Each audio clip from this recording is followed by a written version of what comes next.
Started with a borrowed 10,000, now hotel owner. Hi, I'm Eva Ardillos, and I'm your money fairy. I am a CPA, but I don't want to be in employment. There's nothing wrong with employment, but this is not what I wanted. It took me a while to get my first job because every time I had an interview, I would wish my employer would not hire me so that I have a reason not to work, until my father was very angry with me for staying jobless. I've worked in 5 companies and tried traditional businesses like poultry, pharmacy, and grocery stores, but nothing happened.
So my topic is about how do I get people to say yes. Okay, so excited na ba kayo? So there are thousands of tactics to persuade people, but amazingly, there are only 6 principles that captures the majority of them. So these are shortcuts, our rule of thumb in decision making, in convincing people, in persuading people. Okay? So these are the 6 principles of persuasion. Ready na ba kayo? Paki-type, I'm ready. So the first one is the principle of reciprocity. So simply put, people are obliged to give back to others the form of a behavior, gift, or service that they have received first. No? So, yun, kung ano ka, invited ka sa party ng friend mo, you feel obligated na kung mag-party ka, i-invite mo siya. Kasi yun, reciprocity yun. Okay? So, actually, nung bata pa ako, bata pa naman ngayon, nung high school ako, nakikita ko na tong reciprocity kasi mama ko, pag piyesta sa amin, naghahanda talaga. So kasi, yun pala, yung office mate niya, basta nagpiesta din sa baryo nila, naghahati din ng pagkain. So, my mom was obligated to also send pagkain dun sa office mate niya. Yun, talaga kami, naghahanda kami. So, that's reciprocity. No? So, may study dito sa restaurant na if yung restaurant magbibigay ng mint or candy sa mga customers nila, yung tip mag-increase ng 3%. No? So, the question is, paano kung 2 mint or 2 candy? So, alam mo, hindi lang doubled, it's quadrupled. Meron pa nga, ito pa ang maganda, no? Kasi if you do it dramatically, like you say, for my extra special customer, here's extra mint for you. So, alam mo ba kung ano mangyari sa tip? Grabe yung tip, no? Lumalaki talaga yung tip, no? So, yun ang reciprocity, no? So, how can we apply it in our business, no? So, yun, meron akong friend, nagbebenta siya ng mask. Ang dami ko ng mask sa bahay. But even then, binibilhan ko siya ng mask, no? So, yun, nung may event kami, nag-invite ako sa kanya, hindi talaga siya nakatanggi sa akin. And of course, she's happy doing that kasi ngayon, executive director na siya, no? Dentist siya. Okay, so, may distributor ako nagsabi, ang dami na daw niyang pagkain sa bahay. Bili siya ng bili. Kasi nga, yun, no? Reciprocity. No? So, alam naman natin, ginagawa na natin to, yung mga principles like reciprocity. Wala lang tayong terms, no? Hindi lang siya validated. And now that these are validated, then we have more confidence and trust using these principles, okay? Or using these practices, no? So, sorry. So, yun ay, yun nga, no? Kasi, di ba, meron tayong mga care plan din, no? Meron tayong, we make sure na na-commit nila yung 90-day program natin, detox program natin. So, talagang that's where we are giving value to our clients, to our customers. And then, yun, kung pwede lang, i-deliver natin yung product nila, na we're giving service to them, para in reciprocity din, no? Kung sabihin natin, yeah, mag-business ka na, no? So, yun, most likely, hindi makatanggi yun. So, dapat, talaga, yung service natin sa clients natin, top level talaga yan, no? For this, principle, reciprocity. Okay, that's number 1 principle, the principle of reciprocity. Okay, so pangalawa na tayo. Ready ka na ba? Yes, ready na. So the principle of scarcity. Now, simply put, people want more of those things they can have less of, no? So yung pinaka-favorite quote ko dito is scarcity creates value. Kaya nga tayo mga Zoom hope natin, they were asking bakit wala daw replay, no? Hindi daw recorded. Kasi nga, yun, scarcity creates value. It's an event, so dapat mag-attend ka talaga doon, no? Hindi pwede na 24/7 yung accessibility doon. Otherwise, they won't be putting value to that. So yan, isa yan sa strategy. Meron din akong distributor, nakakatawa yung distributor ko, kasi strategy talaga niya na na mag-STP siya, isang bottle lang yung dadalhin niya at sabihin niya sa prospect niya, alam mo, last na lang talaga to, bilhin mo na to, baka mawala na, no? Alam mo, napaka-effective ng strategy niya. Ang tawag pala doon, scarcity. Ngayon, meron akong terms doon, kaya pala effective, no? Kasi validated pala yon, no? So, there's also a study of the British Airways, no? Na yung British Airways kasi, they're stopping their flight na from UK to New York kasi it's not economical anymore. So, before that happened, so mga tao, nung nalaman nila na wala ng flight pala doon, nako, yung sale nila doon sa flight na yon, no, nag-significantly increase. No? So, hindi naman nabago yung Concorde kasi yung ginagamit doon. Hindi naman, it's not getting any faster. Hindi naman bumababa yung presyo, pero yung sales nila, no? Grabe yung increase. Kaya, yun nga, dahil doon sa scarcity. No? So, yun, pag kayo, nag-order kayo sa Amazon, nakikita nyo, talaga hina-highlight nila yon na 3 items left na lang. No? So, yun, scarcity yan. No? Para yung principle of scarcity, ginagamit nila. No? So, dito nga sa atin, di ba, yung mga stocks natin, it got delayed.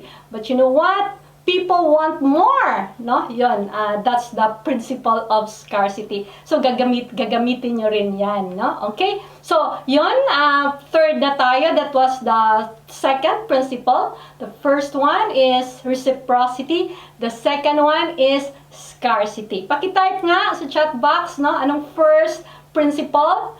Reciprocity. The second principle is scarcity. Okay, third na tayo, no? This time naman, the principle of authority. Authority, no? So, this is the idea that people follow the lead of credible, knowledgeable experts, no? So, meron namang study dito, no? It's yung isang real estate agency. Ang ginawa nila, sinabihan lang, instruct yung secretary na kung may tumatawag na clients, i-edify muna nila yung personnel nila. So, for example, merong client, tumatawag kay John. So, sabihin ng secretary, sige, I'll get you to John. And John, alam mo, si John has 20 years selling experience. Ang galing na talaga nito. No? So, ang nangyari, alam nyo ba kung anong nangyari? No?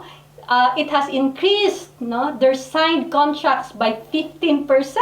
Wow, no? And wala namang gastos doon, no? Pero nag-increase yung sale nila, yung nila signed contracts by 15%. So dito rin sa natin, sa mga hope natin or anywhere, no, na may mga events tayo, no, dapat i-edify natin yung speakers. Tapos that's the reason why also we have to edify our uplines, no? Like for example, of course, totoo naman yung mga nila, edification, no? Like for example, itong galing nito kasi 20 years na sa business, ang galing nito mag-build ng network, ang dami nang na-promote, at saka millionaire maker talaga. Nako, ewan ko na lang kung hindi mag-sign up yung prospects mo. So edify, edify, edify, it works, no?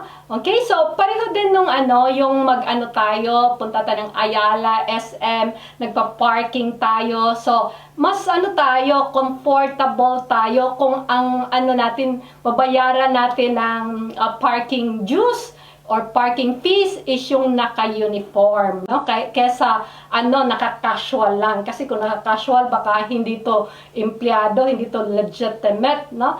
Na staff doon sa parking area. So, yan, no? May mga study din, no? Yung mga physiotherapist daw. Yung physiotherapist, they really have to hang their medical diplomas on their wall. Kasi mas nakita nila, yung patients nila, mas sinusunod nila yung exercise program nila sa physiotherapist pag nakita yung mga medical diplomas, no? So, yun, no? So, how can we apply that to our business? So, kung meron tayong STP, dapat naka-corporate attire din tayo as much as possible kasi it speaks for authority, no? So, yun, no? Naalala ko lang yung yung anak ko, no, na nag-STP siya, nakita ko siya, no, all white yung sinusuot niya, tapos yung hair niya, no, nicely combed talaga. So, parang kung makita mo siya, no, parang nahihiya ka to reject him, no? Kasi ang talaga, no, dress up talaga. So, yun nga no, tingin ko dapat naka-stethoscope tayo kung naka-STP, no? Of course, biro lang yan. Okay, so that's number 3, authority. So, what's number 1? Number 1 is what? Pakitype.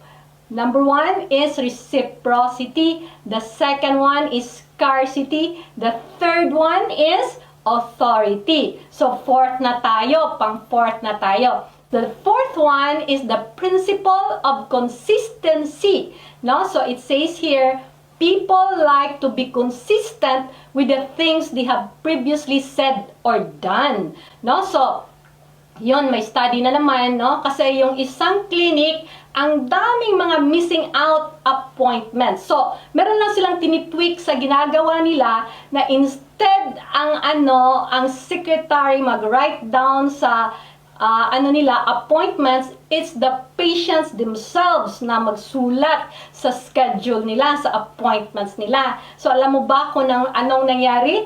No? Parang, nag-decline talaga yung missing out patients, no? It decreased by missing out patients, no? Nag-decrease by 20%. Ganun ka-effective, no? Yung commitment is the principle of consistency or commitment. With the commitment kasi, they feel obligated to follow it, no? Just like yung mga, di ba, meron tayong recent elections, so ginagawa pala sa government is to call people kung mag-vote ba sila, no? If they say yes, mag-vote ako, mas nag-increase yung attendance ng mga voters doon sa voting presence, no? Kasi yun nga, no? Mas na sila committed na sila doon na gagawin nila, no? So yun, no? That's the principle of consistency. Kaya nga sa atin, no, sa mga go ED, go somewhere natin, no? Ang ganda pa naman ng go ED, go somewhere natin ngayon, Korea ang ganda ng Korea talaga. Gustong-gusto ko yung Korea. Favorite ko yun, no? Kasi ang daming Koreans. No? So, yun, sa ano natin, important part of the program of the incentive is the commitments, no? 'Di ba? Mga nagko-commit tayo, tapos public talaga 'yan, publicly announced talaga 'yan, tapos written talaga yung commitments, no? So maraming nakikinig. So 'yun nangyari, no? Maraming promotions nangyari doon. Kasi nga 'yun, no? It's a part of the principle of consistency, no? So kaya nga tayo dito sa mga meeting din, nag-yes or yes tayo, no? Yes or yes, no? Of course, no? To have a yes decision para meron ng consistency at the end of the presentation. Parang piniframe mo na yung mind nila, no? Na sa positive answer. No? Okay, so, kasi may study din dito na may dalawang subdivision, nearby subdivisions.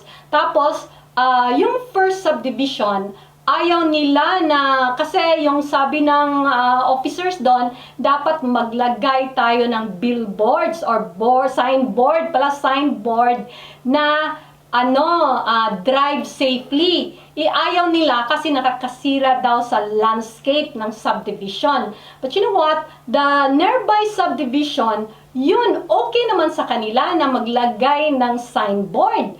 Alam mo kasi pala, ang nangyari doon is previously, in the previous week, meron na silang, nag-agree sila na maglagay ng sign sa mga windows nila na drive safely. Kaya nung nag-announce sila na maglagay din ng signboard along the street, yun, okay sila doon. Kasi nga, principle of consistency. In the previous week, nag-okay na sila sa drive safely doon sa mga windows nila, individual windows. Yun, powerful yun. Gagamitin natin yun, no? So, yun nga, no? Di ba? Yung recent, events natin na yun, no? Mga current events natin na election sa US, no?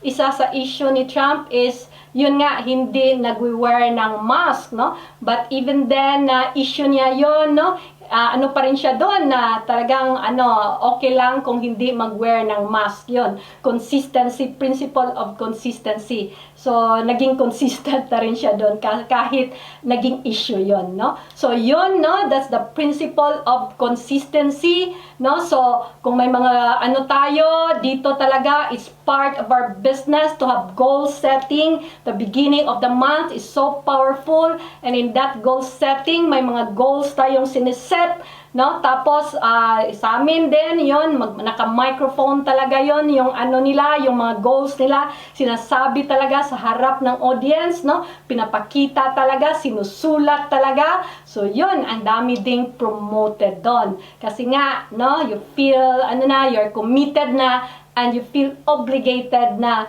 to be consistent about that, no? So, ang gagawin natin pala with this concept, no? So, kung may STP tayo, dala tayo ng registration form na. Tapos, pa-fill upan mo na yan sa sa prospects mo kahit wala pang bayad. Kasi nga, with this principle of consistency, no? He feel obligated na i-consummate niya yung membership niya. Okay? So, may natutunan ba tayo? Yes or yes?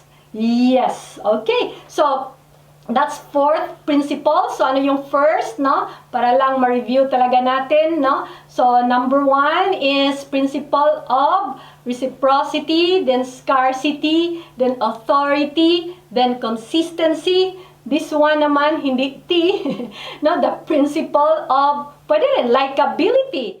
No, the principle of liking, no? Okay, so people prefer to say yes to those that they like. So, but what causes people to like another? So, there are 3 important factors. The number 1 is we like people who are similar to us. We like people who pay us compliments, and we like people who cooperate with us towards our mutual goals, no? So meron na namang study dito, no? So may dalawang grupo. So the first group, they were instructed na before mag-meeting, sabihan nila doon sa audience na dire-diretso na tayo, no? Hindi tayo waste ng time because time is money. So mga ganon, dire-diretso talaga sa agenda, no? So ang nangyari doon, 55% lang ng goals ang na-achieve nila. So yung second group naman, they were instructed na before kayo mag-meeting or mag-negotiate, you have to exchange personal information first, no? Chika-chika muna, build rapport, establishing similarities, no, sa inyo before mag-proceed ng meeting. And alam mo, no? So yun, no? 90% of their goals are achieved. So maganda palang building rapport muna. So how can we apply this? Of course, during our STP. So before our STP, we have to build rapport first, no? Wag muna yung opportunity. So we have to find something in common, then give compliments, genuine naman, no? Yung totoo naman, no? Give compliments, and if you have common goals, no? You have to, like, for example, doon sa PWD, no? And yun, support ka lang, no? Tapos kung Duterte siya, Duterte ka na rin, no? Never argue. Nobody can win an argument. No, no, no, no talaga yan sa business natin, no? So, yun, naalala ko kasi, no, nung nag-run kami ng power leg, matagal na to, no, so, syempre, home visit, tapos, yun nga, no, build rapport, so, nakita namin yung bata doon, no, ang cute talaga ng bata, tapos, sabi namin, ang cute-cute ng bata, no, pinipinch namin yung bata, so, natatawa yung bata, no, so, yun, no, ganun talaga, build rapport, na-reject kami, so, na-reject kami, paglabas namin, nandun pa rin yung bata, no? So, yun, cute-cute ng bata, no? But this time, din na tumatawa yung bata. Umiiyak na. Siguro, natudo namin yung pinch doon. No? So, yun, no? So, dito, build rapport lang, and then establish any similarity, no? You ask kung taga saan siya, no? Baka pareho kayo ng, lugar, no? Or mga ganon, anything, no? Ganun lang talaga, establish connections lang talaga, no? Just like what our GM said, no? People don't care how much you know until they know how much you care. Yes or yes? Yes, no? So, last one na tayo, no? The sixth principle. Gusto niyo pa ba? Yes or yes? Of course, no? The sixth one is the principle of consensus, no? So the first one is, again, reciprocity, scarcity, authority, consistency, likability, then consensus, no? So anong sabi ng consensus? Sabi dito, people will look to the actions and behaviors of others to determine their own. So, meron ding study dito na may hotel, no? Study ng hotel kasi the hotel is campaigning to reuse the towels, no? So, naglagay sila ng mga sign card doon na for the sake of Mother Earth, we have to reuse our towels. And nag-comply naman yung mga tao, they found out that 75% of people talagang nagko-comply. So, they want more results. So, ang ginagawa nila, tinitweak lang nila yung doon, no? Yung sign doon. So, ang nilagay nila doon, no, that 75% of people have reused their towels. And we hope you will do the same. So, yun, no? Alam mo ba, nag-increase yung compliance, no, by 26%. So, powerful talaga yung consensus, or we call it the social proof, no? Kaya nga, as you can notice, no, sa mga YouTube channel natin, no, yun, no, talagang doon tayo sa mga, maliban na sa friends natin, like Daisy, no, yung mga natin, no, mga friends natin. So, doon talaga tayo na, nanunood doon sa YouTube channel na mas marami yung nanonood, no? So, yun, may mga millions of likes, no? Or mga, basta mas maraming likes, no? Maraming engagement, no? Maraming share, maraming comments dyan, no? Si ano din, no? Si Angelo, meron din si Jello, meron din YouTube, no? So, yun ang pinapanood natin, no? So, yun, no? So, naalala ko yan, kahit dito sa neighborhood, nakikita ko tong how powerful the principle of consensus, no? So, yun, nakakatawa kasi, no? Naisip ko, kasi malapit lang sa amin, may 2 barbecue station, no? Tapos yung isa, ang haba ng pila. Tapos yung isa naman, mga 2, mga 3 lang mga tao doon, no? Sabi ko, I know, hindi naman ganun siguro ka-significant yung difference ng taste nila. Same barbecue lang yun. Pero, ang super, ano talaga, difference ng tao na nagbumibili doon, no? So, yun, ngayon, mas naintindihan ko kasi that's the principle of consensus, no? Or social proof, no? Okay, so, how do we apply this in our business? So, every STP natin, dapat i-ano natin, highlight natin na millions na nag-take dito in 30 countries in 30 years. At saka number 1 herbal drink, ang Intra. No? Iwan ko na lang kung hindi natin mapasign up yung ano natin, no? Prospect natin. No? I'm so excited of this ano talaga topic, no? Nung nakita ko to, no? Nabasa ko to, no? Mas naintindihan ko. So, excited ako and I can't wait, no? I-apply natin to sa STP natin. 'Di ba? So, actually, no? So, we have 6 na 6 principles, tapos na tayo.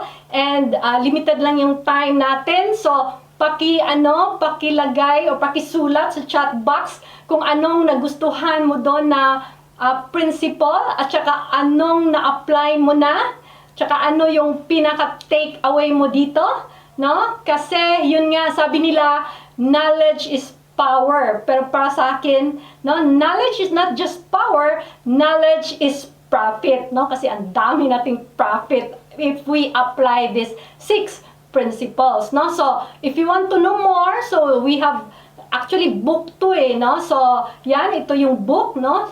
National bestseller to, Influence, The Psychology of Persuasion. You can buy that in Amazon Kindle. Maybe it's also in National Bookstore, no? Tingnan nyo na lang. Okay? So, yun, no?